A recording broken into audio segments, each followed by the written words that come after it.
मैं Ranjan Kumar target search engineering mathematics के इस वीडियो लेक्चर में आपका स्वागत करता हूं। आज के लेक्चर में हम लोग पढ़ने वाले हैं डिस्टेंस फार्मूला यानी दूरी सूत्र। ठीक है, डिस्टेंस फार्मूला। तो यहाँ पर देखिए डिस्टेंस फार्मूला यानी दूरी सूत्र। तो दूरी सूत्र देखिए कि हम लोग पिछले सेशन में पढ़े थे पॉइंट्स को रिप्रेजेंट करना विथ रेस्पेक्ट टू ओरिजिन, और किसी पॉइंट को विथ रेस्पेक्ट टू ओरिजिन ही हम लोग रिप्रेजेंट करते हैं। ठीक है, तो अब इसमें हम लोग जो है पढ़ने वाले हैं डिस्टेंस फार्मूला यानी दूरी सूत्र। तो दूरी सूत्र में देखिए हम लोग जो है यहाँ पर देखते हैं क्या कि जैसे जो है दो पॉइंट गिवन है एक्स वाई प्लेन में, इसको हम लोग जो है एक्स वाई प्लेन को कार्टेशियन प्लेन भी कहते हैं। यानी ये जो है 2D में हम लोग पढ़ रहे हैं यानी द्विविमीय में, इसलिए एक्स और वाई कोऑर्डिनेट मिलेगा। ठीक है, तो यहाँ पर जो है देखिए जैसे मान लीजिए कि ये जो है हम लोग को डिस्टेंस निकालना है। ये एक जो है P पॉइंट हुआ और यहाँ पर एक Q पॉइंट हुआ। P का कोऑर्डिनेट हो गया आपको x1 y1 एंड Q का कोऑर्डिनेट हो गया आपको x2 y2। ठीक है ना। तो अब देखिए यहाँ पर जो है इसके बीच का डिस्टेंस हम लोग को निकालना है। तो सबसे पहले जो है कुछ ड्रॉ करते हैं। ये गिवन पॉइंट है, इसी के बीच का हमें डिस्टेंस निकालना है। ठीक है, तो यहाँ पर जो है देखिए यहाँ पर M और यहाँ पर N हो गया, यानी PM परपेंडिकुलर OX और QN परपेंडिकुलर OX। यानी PM लंब जो है खींचा OX पर और QN लंब खींचा OX पर, और फिर एक जो है PR लंब खींच दिया QN पर। ठीक है, तो अब देखिए यहाँ पर जो है PQR जो बन रहा है राइट एंगल ट्रायंगल बन रहा है। यानी आपको जो है P और Q बिंदु दिया हुआ है जिसके बीच का दूरी ज्ञात करना है, यानी फाइंड करना है distance between P and Q of which coordinates are given, जिसका नियामक दिया गया है। ठीक, तो यहाँ पर जो है देखिए अब इसके अनुसार हम लोग अगर इसमें काम करें तो देखिएगा कोऑर्डिनेट को देखते हुए आप जो है ये निकालिए।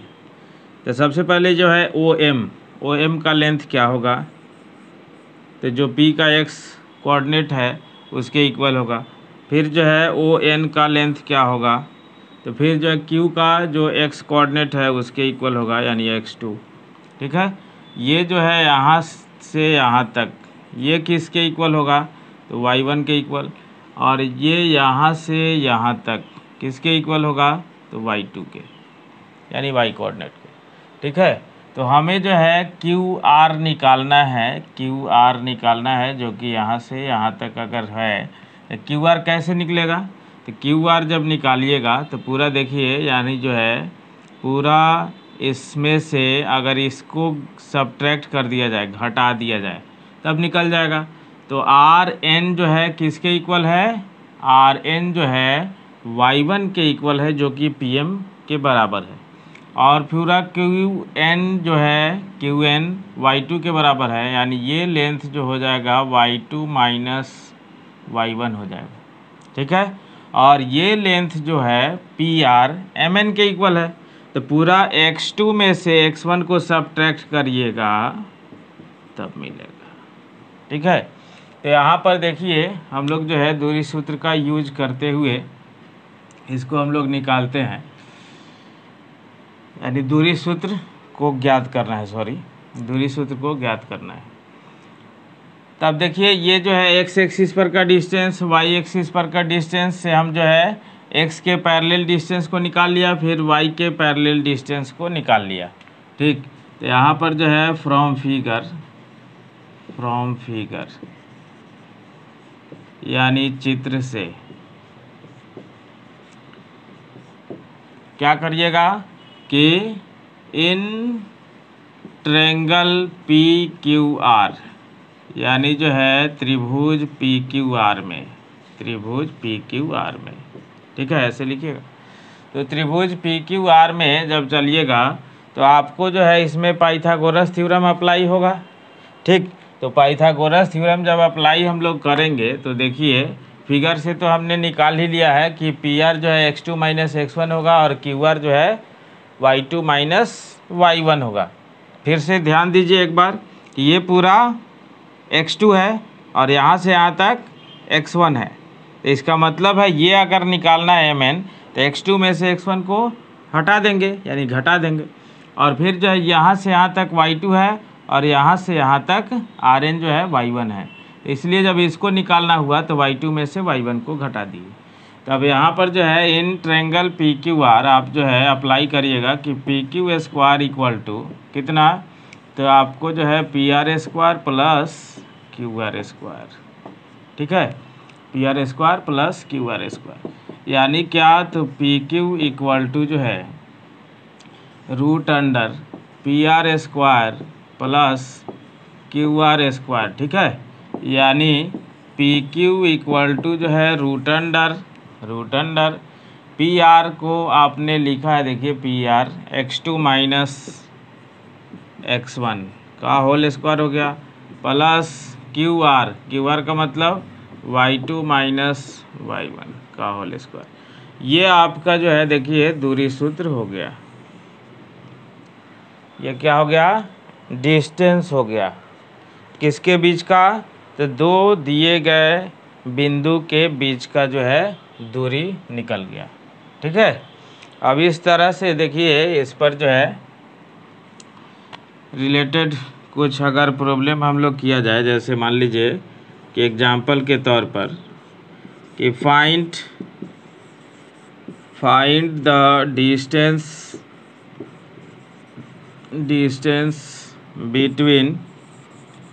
Between P x1 y1 and Q x2 y2 when A में जो है PQ is parallel to x axis and B में जो है कि PQ is parallel to y axis, यानी दोनों कंडीशन में जो है इसके बीच का दूरी निकालना है, किसके बीच का, तो यहाँ पर जो है find the distance between P and Q when PQ is parallel to x axis and PQ is parallel to y axis. तो देखिए अब इस फिगर के अनुसार अगर जो हम लोग काम करें, देखिएगा थोड़ा सा, तो देखिए ये जो भी है P और Q का जो कोऑर्डिनेट है आर्बिट्ररी कांस्टेंट के रूप में दिया गया है, यानी माना गया अचर के रूप में। अब कोई भी x1 x2 में से, चाहे y1 y2 में से कोई भी बड़ा हो या छोटा हो सकता है, तो उसके अनुसार जो है अब हम लोग के जो है उसको निकालना है। जैसे सॉल्यूशन में देखिए क्या निकालना है कि P और Q के बीच की दूरी ज्ञात करें जब एक नंबर में, यानी पहला ये जो मैथ है कि PQ parallel to x axis, यानी PQ जो है x अक्ष के समानांतर है, और दूसरा PQ जो है पैरेलल टू y एक्सिस, यानी PQ y अक्ष के समानांतर है। तो पहला केस फर्स्ट कि PQ पैरेलल है x एक्सिस के, PQ पैरेलल है x एक्सिस के, तब जो है इस तरह से आप ड्रॉ करेंगे तो x y डैश यहाँ पर मान लीजिए कि P है और यहाँ पर मान लीजिए कि Q है, ठीक है। तो P का कोऑर्डिनेट आपको है x1 y1 और Q का कोऑर्डिनेट है आपको x2 y2, ठीक है। तो देखिए यहाँ पर जो इसके बीच का डिस्टेंस जब चाहिए तो फिर यहाँ से ड्रॉ किया हमने, यहाँ पर m डाला, यहाँ पर n डाला, PM परपेंडिकुलर OX यहाँ पर O है, जिसका ओरिजिन है। ठीक, तो इस तरह से जो है देखिए कि ये जो है आपको यहाँ पर भी हम Q लिख सकते थे, इधर भी P लिख सकते थे। ठीक है, तो देखिए उससे जो है कोई फ़र्क नहीं पड़ने वाला है। यहाँ पर देखिए कि PM, जब PM का मतलब, तो PM जो है Y1 के बराबर है, और फिर यहाँ पर QN जो कि Y2 के बराबर है। और ये दोनों जो है अगर ब्रेथ का काम कर रहा है, चौड़ाई का काम कर रहा है, तो Y1 और Y2 जो है इक्वल हो जाएगा। यानी इस फिगर में जो है हेंस Y1 इक्वल टू हो गया क्या, Y2। अब यहाँ से यहाँ तक ये छोटा सा डिस्टेंस देखिए, इसके अनुसार ये जो है x1 के इक्वल होगा, और ये जो है बड़ा सा यहाँ से यहाँ तक, तो वो जो है y2 के इक्वल होगा, सॉरी यहाँ पर जो है x2 के इक्वल होगा। ठीक है, तब हमें जो है mn अगर निकालेंगे तो pq के बीच का डिस्टेंस आ जाएगा।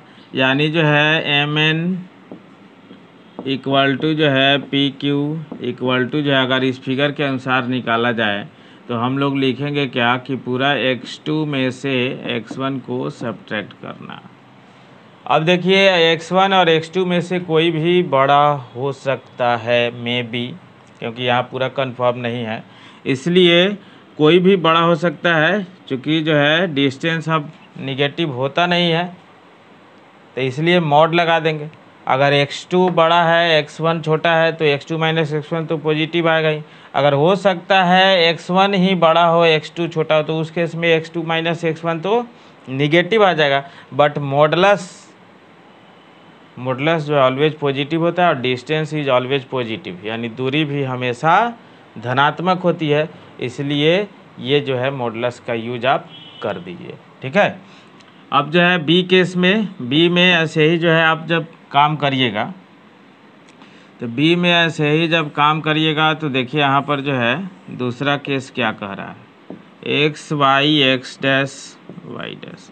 इसी तरह से अब जो है मान लीजिए कि यहाँ पर जो है हमने P लिया और यहाँ पर जो है हमने Q लिया।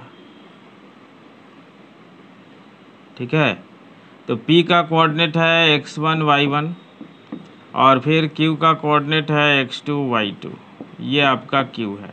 ठीक, तो अब इसमें जो है हम लोग को P और Q के बीच का डिस्टेंस निकालना है, तो इसको इससे मिला दिया, इसको इससे मिला दिया। ठीक है, यहाँ पर तो अब देखिए यहाँ से जो है जब इस पर परपेंडिकुलर खींचिएगा, तो ये जो है डिस्टेंस यहाँ से यहाँ तक किसके इक्वल आएगा, या तो x1 भी आ सकता है और जो है x2 भी आ सकता है।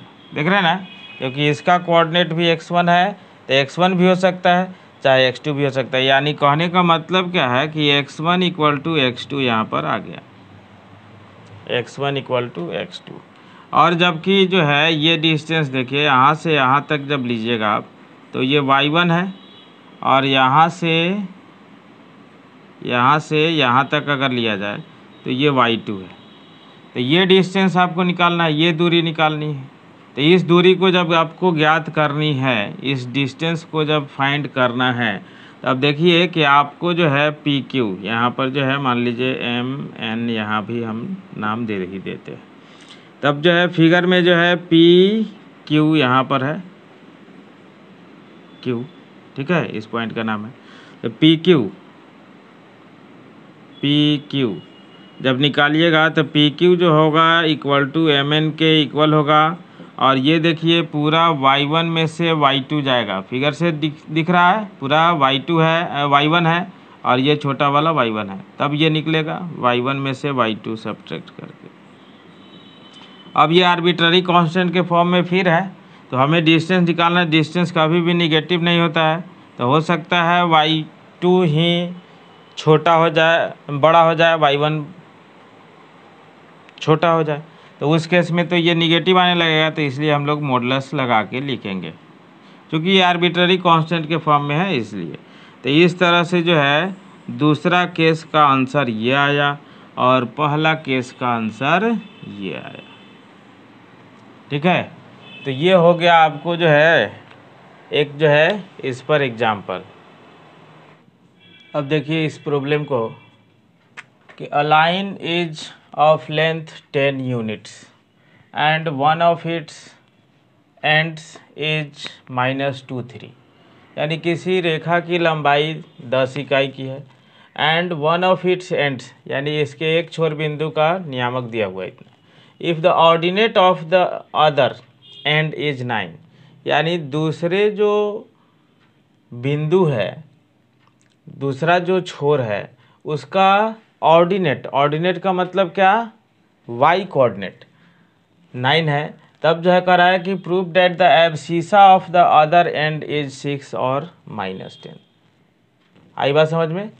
तो यहाँ पर जो है जैसे एक जो है हम लोग लाइन खींचेंगे, ठीक है, तो ये जो है इसका कोऑर्डिनेट है P-2 3, और फिर जो है इसका मान लीजिए कि Q है, तो जो है यहाँ पर जो है इसका ऑर्डिनेट दिया हुआ है क्या, 9, तो x कोऑर्डिनेट जो है एब्सिसा यानी x ले लीजिए, ठीक, और इसके बीच का आपको जो है डिस्टेंस दिया हुआ है कितना, 10। तब तो आप जो है देखिए डिस्टेंस फार्मूला जब अप्लाई करेंगे, डिस्टेंस फार्मूला जब अप्लाई करेंगे तो PQ इक्वल टू जो लिखिएगा, क्या लिखिएगा, तो x + 2 यानी x कोऑर्डिनेट का डिफरेंस का whole square plus y coordinate का डिफरेंस का होल स्क्वायर, ठीक है, यही लिखिएगा। अब PQ का जब जो है निकाल रहे हैं तो रूट लगेगा, और यहाँ PQ का लेंथ आपको 10 दिया हुआ है, तब जो है स्क्वायर रूट जब हटाइएगा तो इधर 10 का स्क्वायर आएगा इक्वल टू x + 2 का होल स्क्वायर, और प्लस ये हो जाएगा कितना, 6 6 जा 36, यानी 6 6 के 36। तो यहाँ पर जो है 100 - 36 इक्वल टू जो है x + 2 का होल स्क्वायर हो गया। यानी कहने का मतलब क्या हुआ कि x + 2 का होल स्क्वायर इक्वल टू जो है 64। तो आप इसको लिख सकते हैं x + 2 इक्वल टू जो है ±8, ठीक है ना। तो एक बार जो है फॉर पॉजिटिव यानी धनात्मक के लिए, तो धनात्मक के लिए जब चलिएगा तो आपका बचेगा x + 2 इक्वल टू जो है 8, यानी x का वैल्यू जो है 6, और जो है फॉर निगेटिव यानी ऋणात्मक के लिए जब चलिएगा तब जो है x + 2 इक्वल टू जो है -8, यानी कहने का मतलब क्या है कि x इक्वल टू जो है -10 आएगा, ठीक है। तो अब देख लीजिए कि एब्सिसा जो है, एब्सिसा यानी x कोऑर्डिनेट जो है 6 और -10 आ गया। ये देखिए नेक्स्ट क्वेश्चन कि if the line segment joining the points A, B and B, C, D subtends a right angle at the origin, यानी कहने का मतलब क्या है कि A और B को मिलाने वाली रेखा मूल बिंदु पर समकोण बनाती है। A और B को मिलाने वाली रेखा मूल बिंदु पर समकोण बनाती है, देन तो अब इस चारों में से कौन सा शर्त लागू होगा, ठीक है, यानी कंडीशन बतलाना है। तब देखिए 4 ऑप्शन कंडीशन के रूप में दिए हुए हैं। तो सबसे पहले जो है आप क्या करिएगा कि आप कहीं भी मान लीजिए AB ले लीजिए, यहाँ पर जो है A है, A, B है, और फिर जो है यहाँ पर B है, C, D है। सबसे पहले ये ध्यान में रखा जाए कि अगर जो है आप का ये लाइन AB अगर ओरिजिन पर 90 बनाता है तो इसकी गारंटी है कि आपका जो है ये जो लाइन है AB वो हाइपोटेनस ही होगा, ठीक है, क्या होगा, हाइपोटेनस ही होगा, ठीक है। तब देखिए इसमें कोई गारंटी नहीं है कि OA और OB जो है वो हमेशा x और y के पैरेलल ही होगा, ये कोई गारंटी नहीं है, ठीक है। ऐसे भी जो है अलग तरीक़े से भी बना के थोड़ा सा ऐसे घुमा के भी फिगर बना सकते हैं, ठीक। तो इसको जो है ध्यान में रखना है, क्योंकि A का कोऑर्डिनेट A, B यानी दोनों कोऑर्डिनेट मिला हुआ है, यहाँ भी मतलब जो है B का भी C और D दोनों कोऑर्डिनेट मिला हुआ है, इसलिए ये किसी एक्सिस पर का पॉइंट नहीं है, ठीक। तो अब जो है हम लोग क्या शर्त अप्लाई करेंगे, तो वही तो देखिए कि आपको जो है पाइथागोरस थ्योरम अगर अप्लाई करें तब जो है according to question in triangle AOB यानी जो है प्रश्न से त्रिभुज AOB में, ठीक है। तो क्या लागू करिएगा आप, तो AB square equal to OA square plus OB square, ठीक है ना। तो यहाँ पर जो है OA square plus OB square equal to AB square. तो AB का डिस्टेंस जब निकालिएगा तो स्क्वायर है तो रूट नहीं आएगा, तो A माइनस C का whole square plus B minus D का whole square equal to OA square, यानी ओरिजिन से डिस्टेंस निकालना है तो direct A square plus B square, और यहाँ भी direct C square plus D square, क्योंकि A माइनस 0 का होल स्क्वायर, B माइनस 0 का होल स्क्वायर, C माइनस 0 का होल स्क्वायर, D माइनस 0 का होल स्क्वायर। अब इसका होल स्क्वायर आप तोड़िएगा तो A square minus 2AC plus C square plus B square minus 2BD plus D square equal to जो है A square plus B square plus C square plus D square. ये देखिए ये चारों का चारों जो है इधर है उसी साइन में है, तो A स्क्वायर B स्क्वायर फिर जो है C स्क्वायर और D स्क्वायर कैंसिल। अब इस दोनों में से आपका जो है -2 कॉमन होता है, तो AC plus BD equal to जो है 0, यानी कहने का मतलब क्या है AC plus BD equal to 0। अब देख लीजिए ऐसा कौन सा ऑप्शन है, AC माइनस BD ये तो होगा नहीं, ये बाई वाला भी नहीं होगा। तो अब देखिए कि AC प्लस BD यानी यहाँ पर है इक्वल टू जो है 0 होना चाहिए, ठीक है, इक्वल टू 0 होना चाहिए। तो ये ऑप्शन जो है आपका क्लियर है, ठीक है। अब देखिए नेक्स्ट क्वेश्चन कि if A 80 square comma 280, B है A/T square comma minus 2A/T और C है A comma 0, B any 3 points, कोई 3 बिंदु है। देन क्या कह रहा है कि 1/AC plus 1/BC is independent of, यानी 1/AC और 1/BC जो है इंडिपेंडेंट ऑफ, उसके बाद ऑप्शन A में है T, B में है A, C में है बोथ, D में है नन ऑफ दिस। यानी 1/AC प्लस 1/BC जो है T से स्वतंत्र होगा, यानी T उसमें नहीं होगा, कि A से स्वतंत्र होगा यानी A उसमें नहीं होगा, कि बोथ यानी T और A दोनों से स्वतंत्र होगा यानी दोनों नहीं होगा, कि नन ऑफ दिस, ठीक है। तो हम लोग जो है देखिए यहाँ पर जो है काम करते हैं क्या कि 1/AC प्लस है 1/BC इक्वल टू, तो 1/AC ही निकाल लेते हैं हम लोग, ठीक है। तो 1/AC जब निकालिएगा तो रूट अंडर तो आएगा ही, ठीक है ना, यानी 80 स्क्वायर माइनस A का होल स्क्वायर प्लस 2AT का होल स्क्वायर और प्लस 1/BC है, तो BC में भी रूट तो आएगा ही, ठीक है। तो यहाँ पर जो है जब चलिएगा तो BC निकल रहा है, तो A/T स्क्वायर माइनस A का होल स्क्वायर और प्लस माइनस 2A/T माइनस 0 का होल स्क्वायर। अब इसी को आप सोल्व करिए, अब जिससे इंडिपेंडेंट आने वाला होगा वो आ जाएगा। तो सबसे पहले जो है 1/, इसको जब आप सोल्व करेंगे तो रूट अंडर, देखिए यहाँ पर A स्क्वायर बाहर निकलेगा, यहाँ भी से भी A स्क्वायर बाहर निकलेगा, ठीक है ना। तो यहाँ पर जो है हम लोग A स्क्वायर जब बाहर निकलेगा तो A को बाहर कर लेते हैं मॉड A के रूप में, ठीक है, क्योंकि स्क्वायर रूट निकलेगा मॉड A के रूप में।